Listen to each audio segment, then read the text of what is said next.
तर आत्ता आपण मुळशी तालुक्याच्या उरवडे गावामध्ये आहोत, म्हणजे हे माझंच गाव आहे. आणि इथं आत्ता माझ्यासमोर हे इंडियन टीक ट्री ज्याला म्हणतात किंवा टेक्टोनिया ग्रँडिस नावाचं झाड आहे. स्थानिक लोक याला साग असं म्हणतात. सागाच्या लाकडाचा आपण वापर खूप करतो. पुण्यातल्या पेशवेकाळीन जे काही वाडे होते सगळ्याला या सागाच्या लाकडाचा वापर गेलेला आहे. पण तुम्हाला एक गमतीदार गोष्ट मी दाखवतो.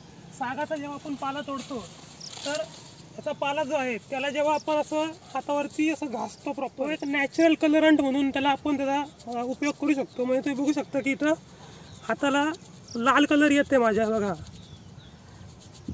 का लाल कलर. हा जो लाल कलर तुम्हाला दिसतोय तर हा ॲक्च्युली या पाल्यामध्ये असणाऱ्या अँथोसायनिन नावाचं एक कंपाऊंड आहे, त्याची देण आहे.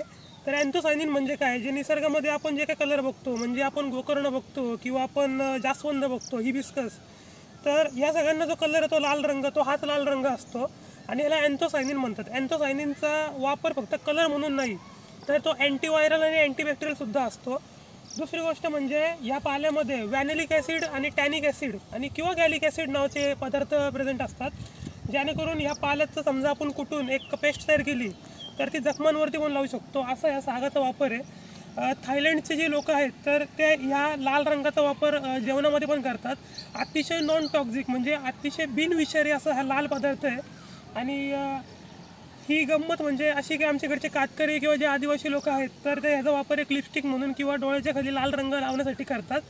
आपण जे गालावरची लाली म्हणतो तर ते ह्या सागावरनं नॅचरली ती लोक तयार करून लावतात. तसा टेक्टोनिया ग्रँडिस नावाचं हे झाड आहे आपल्याकडे.